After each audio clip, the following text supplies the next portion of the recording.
Welcome back to AP US History. This is a continuation of Chapter 6. We're talking about the colonial wars, talking about the consequence of those wars on the colonies.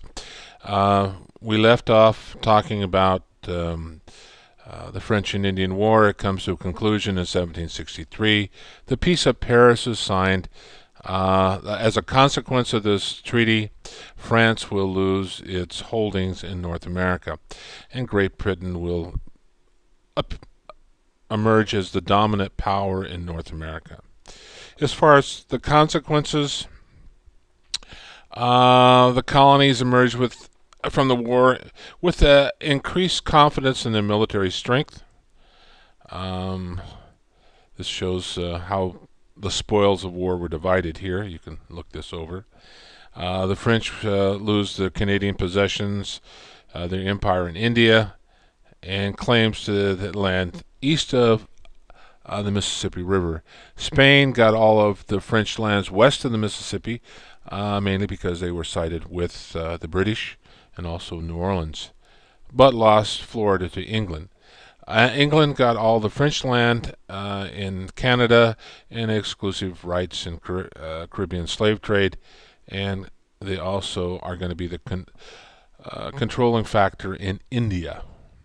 This shows what North America looks now after the war, and then you can see that the British have a good chunk of North America. Their only competition, again, is the Russians to the far west, and primarily the Spanish to the west and southwest.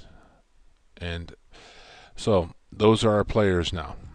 Now, the effects of the war on the British, of course, they become a larger power in North America, but along with this war, they inherit or cause a great debt that needs to be paid back.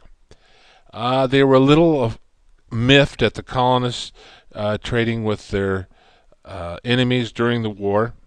I felt that they needed to do some reorganization and tighten up the controls and make sure that the American colonies were not trading with other countries other than Great Britain.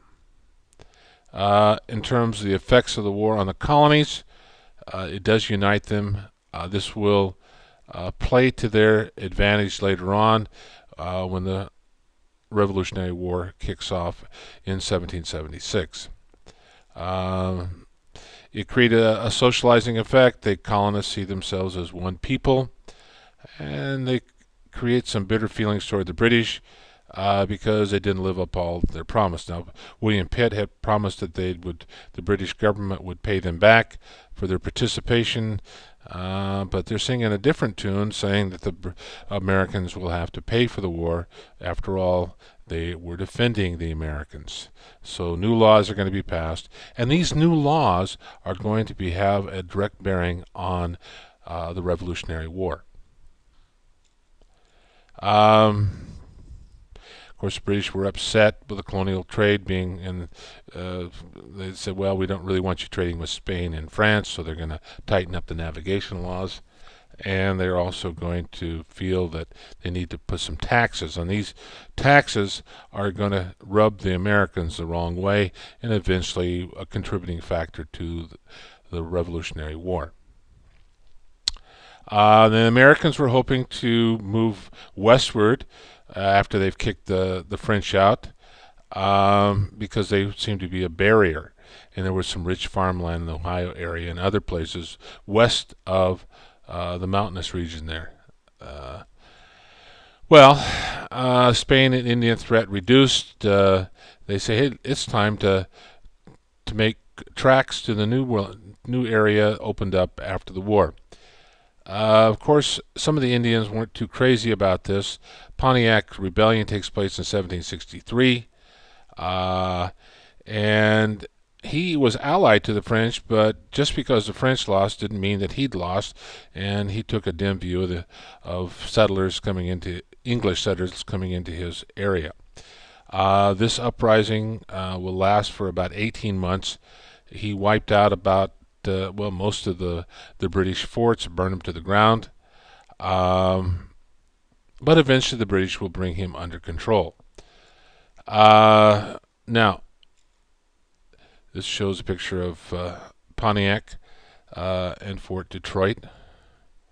This is the first time that germ warfare is going to be used in the New World.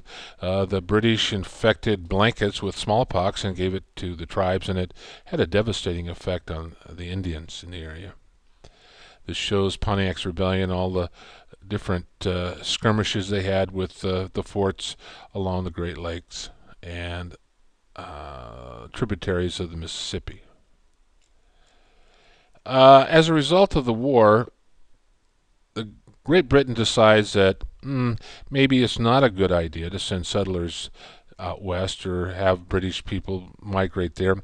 So they come up with a proclamation of 1763 that says you pretty much can't go over this line because we don't want you to stir up the Native Americans.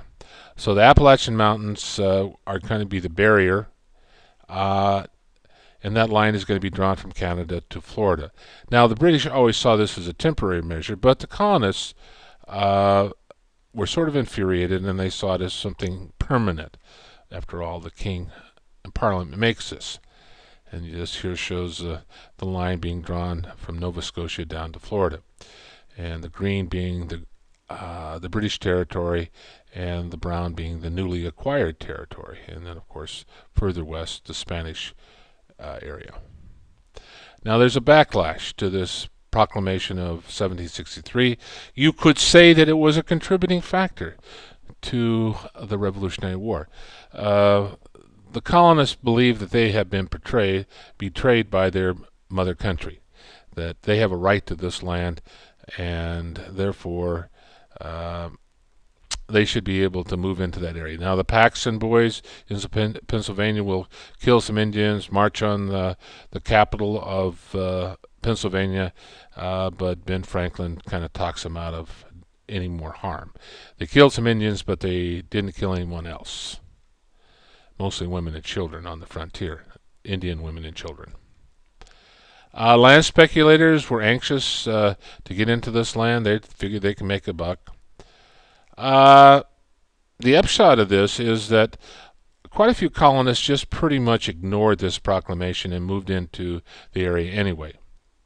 And again, that was seen as a stepping stone to the Revolutionary War. And we'll stop there.